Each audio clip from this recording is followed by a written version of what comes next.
गोरखपुर के पंडित राज आचार्य पहुंचे बाराबंकी, जाना किसानों का हाल। पंडित राज आचार्य गोरखपुर के जो भारतीय जनता पार्टी के पक्ष में जमकर बोले।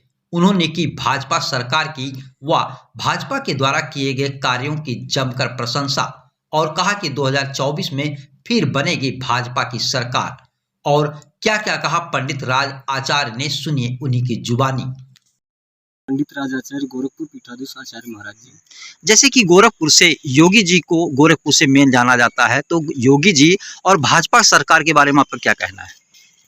माननीय श्री मुख्यमंत्री जी हमारे गुरु जी हैं। हम 2013 पे गोरखपुर मठ में पढ़ाई करने के लिए पहुंचे थे, बट इनका नाम अजय बिष्ट था।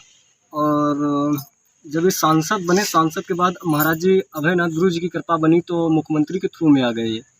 जब मुख्यमंत्री के थ्रू में आ गए तो सीएम साहब एक गुंडा और ये सब जितना देश में हमारे चल रहा था, उत्तर प्रदेश में गुंडा और हमारी बहन बेटी अगर रोड पे निकलती थी सुख से नहीं रहती थी। सीएम साहब जब मुख्यमंत्री बने तब कम से कम ये गुंडा मवालियों का क्षेत्र बंद हुआ। क्या कहेंगे भाजपा सरकार के बारे में? भाजपा सरकार, जैसे द्वापर में, त्रेता में राम जी का अवतार हुआ था और द्वापर में भगवान श्री कृष्ण का अवतार हुआ था, उसी तरह से योगी मोदी का अवतार ही हुआ है। और अभी 2024 का जो चुनाव आ रहा है, इस चुनाव में हमारे यशस्वी प्रधानमंत्री जी की विजयी होगी हर सीटों से। अभी जैसे 3 राज्यों में मेरी सरकार बनी है, मध्य प्रदेश, राजस्थान, इसी तरह से बनी 3 जगह मेरी सरकार बन चुकी है। और आने वाले उत्तर प्रदेश में, यूपी में भी बनने वाली सरकार हमारी है।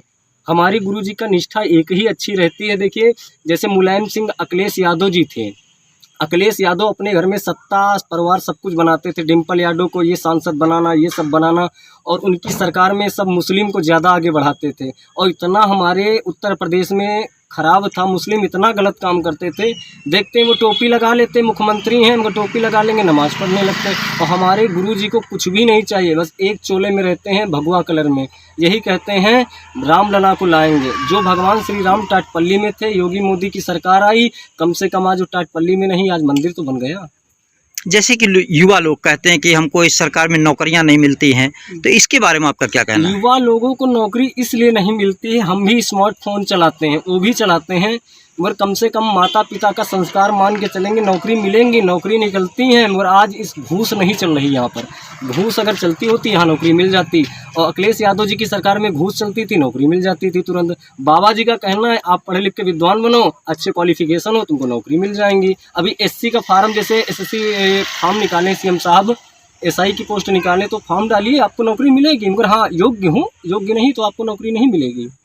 क्या लगता है 2024 के चुनाव में किसकी विजय होगी, कौन सी सरकार बनेगी? 2024 में हमारी भारतीय जनता पार्टी बनेगी और भारतीय जनता पार्टी बनते रहेगी जब तक हमारे देश में, जब ये गुंडा मवाली थे। कम से कम भाजपा सरकार आने से हमारा देश आज सही तो है, देश आज सही हमारा चल रहा है। भाजपा सरकार के कुछ कार्य बताइए जो अच्छे हुए। मैं कार्य बताऊंगा। जैसे अभी ये सरोजनी नगर लखनऊ में ओवरटेक बना रहे हैं, टायर वाला, कोई भी आके मुड़ सकता है। रामलला का मंदिर बना, और कितने भी कार्य यशस्वी प्रधानमंत्री लाभार्थी योजना तहत तो चल रहे हैं। गरीब को बेटी बचाओ बेटी पढ़ाओ, सिलेंडर फ्री, मुफ्त सब कुछ, 2000 रुपये फ्री आ रहे हैं, सबके खाते में आ रहे हैं। इस सरकार से बहुत हम खुश हैं और हम जनता से यही अपील करेंगे 2024 में हमारी भारतीय जनता पार्टी को विजयी बनाएं।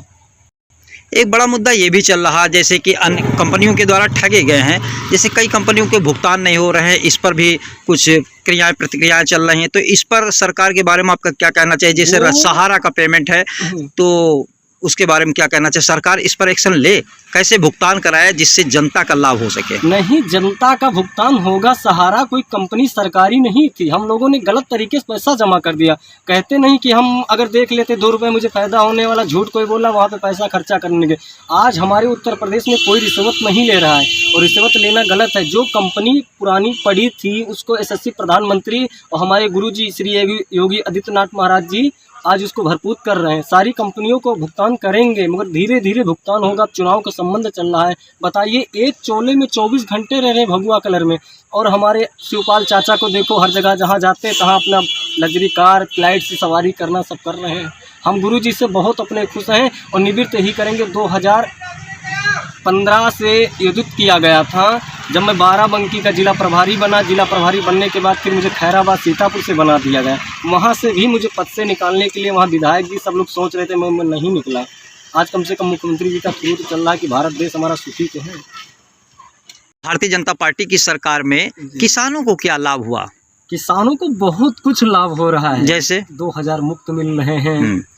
सीएम साहब ने, मेरे गुरुजी ने कहा कि आप गाय पालिए, 1500 रुपये महीना प्रति मिलेगा। और हम लोग किसान गाय दूध लगा के छोड़ देता है। इसमें हमारी तुम्हारी गलती है, सीएम साहब की गलती नहीं है। जो साढ़ देवता है ये भी किसी के खेत में चरने जाएंगे। मानव शरीर हम लोगों को 84 लाख यून में मिला है, तो किसी के खेत में तो चरने जाएंगे। जैसे आम जनमानस या किसानों का कहना है कि मवेशी नुकसान पहुंचाते हैं, इसकी जिम्मेदार सरकार है। नहीं, सरकार कुछ नहीं है, किसान कर रहा है। किसान दूध धो के गैया माता को छोड़ रहा, जाओ तुम भाला चलो, ये करो, उसको भाला मारा जाता है। अभी बीच में हम रास्ते में निकले तो कई गाय मुझे कटी मिली, तो उनको तेल उल लगा के, दवा ववा लगा के हम सही की, एम्बुलेंस बुला के उनको इलाज कराए। तो किसान दूध धो के छोड़ देता है, गौ माता को भूल जाता है, जिससे हमारा जन्म हो उनको भूल जाता है। जैसे कि आप इतना एक्टिव हैं, जागरूक हैं, यदि आपको कोई मौका मिलता है तो आप कैसे चुनाव लड़ेंगे, क्या करेंगे? हम चुनाव बस इतने में खुश है कि हमारे भारतीय जनता पार्टी बनती रहे और हमेशा हमारे यशस्वी प्रधानमंत्री, हमारी भी आज एज सीएम साहब को लग जाए, हमारे गुरुजी को, योगी आदित्यनाथ महाराज को हमारी एज लग जाए। मैं योगी जी से यही निवेदन करूंगा कि बार बार उनकी सरकार बने। और अभी बीच में मेरे अंदर एक लालच आया था कि मैं चुनाव लड़ूं, फिर चुनाव लड़ने का हमारा कोई जरिया नहीं बना। फिर अब अपनी मैसेज को आरती वाजपेयी जी को, मैं अभी मेरी शादी हुई तो आरती वाजपेयी जी को मैं सत्ता मिला रहा हूँ। अभी चुनाव में तैयारी करा रहा हूँ। मैं अपनी धर्मपत्नी जी को चुनाव लड़ाने की तैयारी में कर रहा हूँ। गुरु जी से अपील यही करेंगे कि हमारी धर्मपत्नी को चुनाव के संबंध में टिकट अवश्य मिले। बस इतनी ही प्रार्थना है। और भारतीय जनता पार्टी हमेशा ही बनती रहेगी। हम रोज़ अपना गाड़ी का तेल डीजल सब रोज़ फूंकते हैं, केवल हम प्रचार करते हैं सीएम साहब का कि हमारे मुख्यमंत्री हमेशा ही बनते रहें। मुझे